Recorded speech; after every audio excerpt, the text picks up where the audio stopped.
Um, and they went to so she's a bit of a doom prophet. So she doesn't help the situation because she immediately comes up and tells us the story about where the ending is not what Bartha wants to hear. And we see how this impacts on Bartha because sy druk 'n vuis in haar mond en byt op haar kneukels.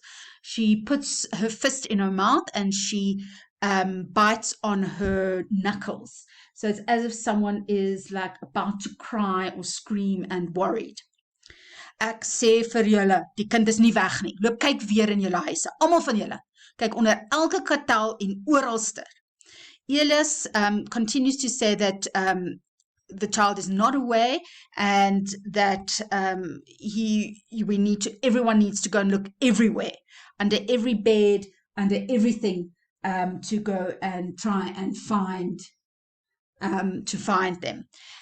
So these are the neighbors. So just remember that. Marley, Tant Gertjie and Sophie, they live it's like a clan, a group of them together in this forest. On to the next page. Tant Marley. Ons het gekyk, Elias. Loop kyk weer. Marley, Sophie en Tant Gertjie is af. Begin roep na Lukas vanuit verskeie hoeke. Ek kan nie verstaan hoe jy die kind onder jou oë kon laat wegraak nie, Bartha. Here we see also how Elias speaks to the woman. Where Tant Marley says that they have looked for Elias, and Elias says, loop kyk weer. No, asseblief, of help us kyk. So it is he's very short with the woman. You can also hear them starting to call for Lucas. Elias then says, okay, ek kan nie verstaan hoe jy die kind onder jou oë kon laat wegraak nie, Bartha. So here, he starts blaming.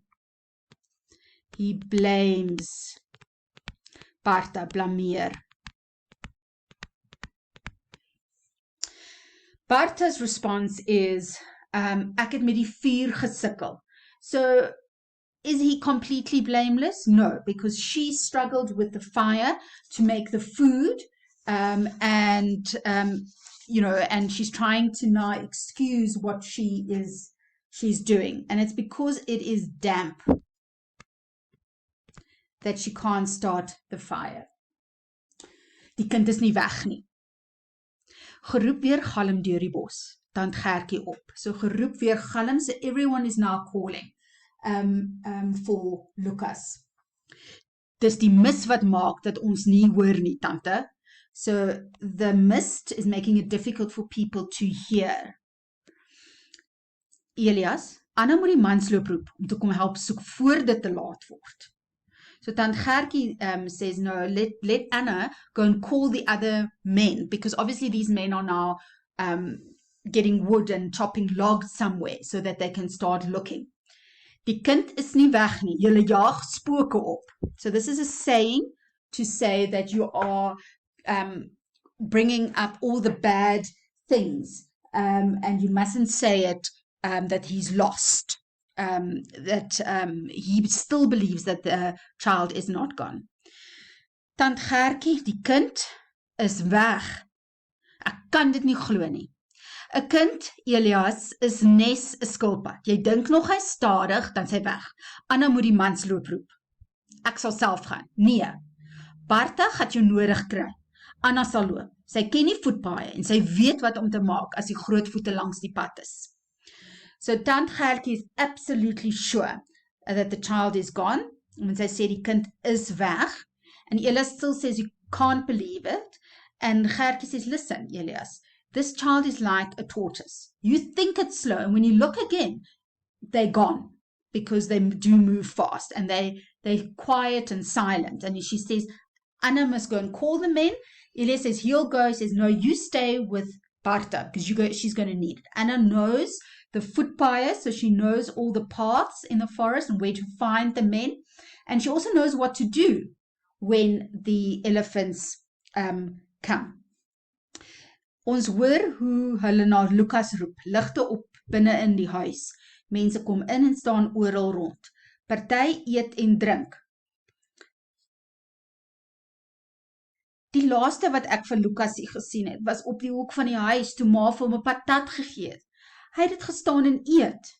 So when the new scene comes up, we hear them calling for Lucas still, and it's in the house, the lights are in the house, people are milling around, they're eating, some are drinking. And Willem, the eldest, says he last saw Lucas, and look at the diminutive form of the name that he uses. And this is important, so underline this. Hy was op die hoek van die huis. Let me see if I can get this thing away again. There we go. Op die hoek van die huis. Interesting, this little thing that keeps on appearing. Let me see if I can get it away again. Keeps on coming up. Okay, so we see on the hoek van die huis en hy eet 'n patat. Hy het daar gestaan en eet. Goed. So it loves the highlighter, it seems. Right. So Willem says that's where he last saw. Now Elias turns to Christoffel. Waar het jy hom laas gesien? In die huispa. Hy het met klippe gespeel. So that again is important for you to know, and you must underline that. So Christoffel says it was in the house and he was playing. Tant Mali sug mistroostig. Net die liewe Vader in die hemel sou weet waar 'n klein kind vandag in hierdie groot bos is. So she is mistroostig. So she means you can just hear in a sigh that she believes the worst. And she says the only person who will know where the small child is tonight in this big, and there we've got the contrast between kleine en grote, is God, die liewe Vader. Right, Elias, ek moes tog 'n spoor gekry het. So he says, I must have found some footprints. Spoor is the footprint. Hier is baie kinders op die eiland, baie spore. Again, Tant Mali negative, saying that there's a lot of children on this island and lots of footprints. Ek verstaan dit nie. Wat van Flip Lawrence wat die slag weggeraak het? Net sulke dikke mis gewees en het hom nou nog nie gekry nie. And here we see again for Tant Mali coming with her stories about Flip Lawrence that disappeared in exactly the same circumstances, and they still haven't found him. Flip het nie weggeraak nie, Mali. Almal reken tog maar dat die grootvoete hom getrap het. Die grootvoete het heel week in die omgewing gebreek en gevreet. Hulle sal nie eens voel as hulle in die donker op 'n klein kind trap nie. Grootvoete trap nie kinders nie. So Elias says, disputes what Mali says and says, Flip did not disappear. They think that the elephants trampled him. And then Mali says, listen, they were all everywhere. They broke, gebreek en gevreet, means that they broke and ate everywhere. They wouldn't even feel it if they trample on a child. And Elias says that elephants do not, grootvoete, do not trample children. We then see Martins coming up with some more men, and Martins takes control of the situation. And he says, die mis klaar op, ek sal suid soek, David, jy soek wes, Koos, jy soek noord, en Elias, jy soek oos. Elke 100 tree roep ons, en op die 10de roep, draai ons om tot weer hier, en swaai ons die rigting so 50 tree om. Is die lanterns reg? Ja, hierso, ek en Sophie het hulle reg gekry. So Martins is very direct in what he says, and he tells them, the people to go to the different directions, and every 100 steps, they call each other. The 10th time that they do that, they need to turn back, and they will then change their directions.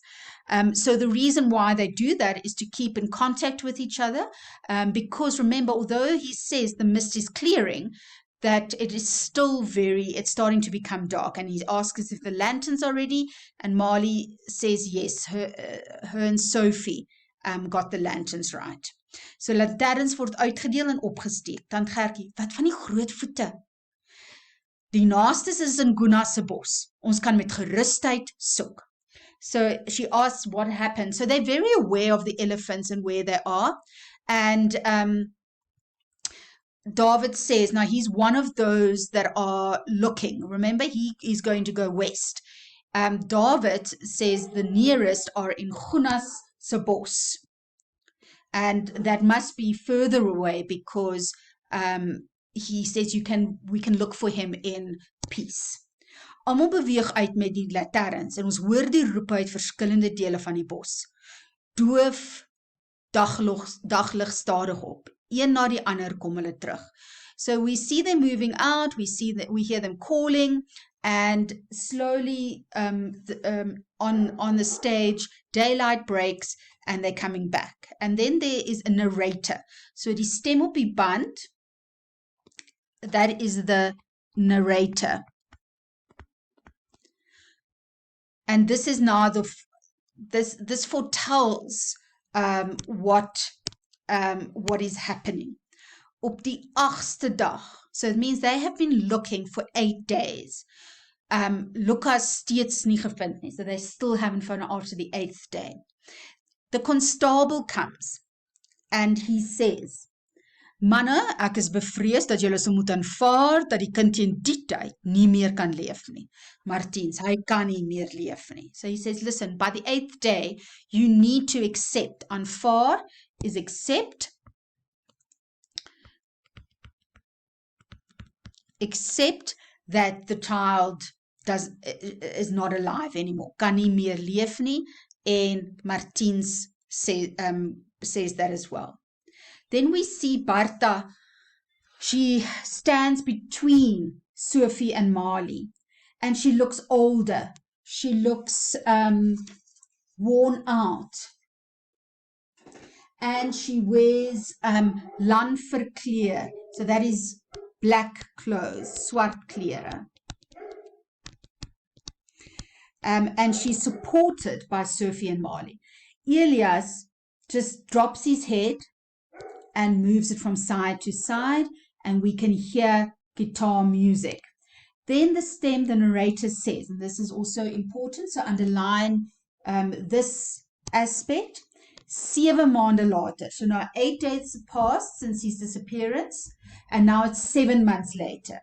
In the August of 18, there was die groot reëns, lots of rain.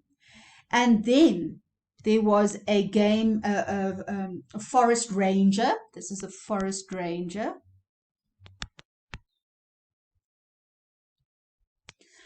Came to say that they found pieces of a smallish child's skeleton.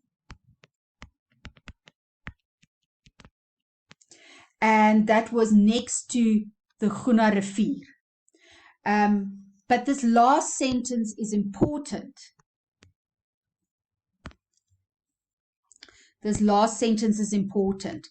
Dit kon ook 'n Bobby Jansen gewees het. Here brings in some doubt. Brings in some doubt. So we're going to read up until here now, and then I will post some additional questions on Google Classroom for you to answer about this first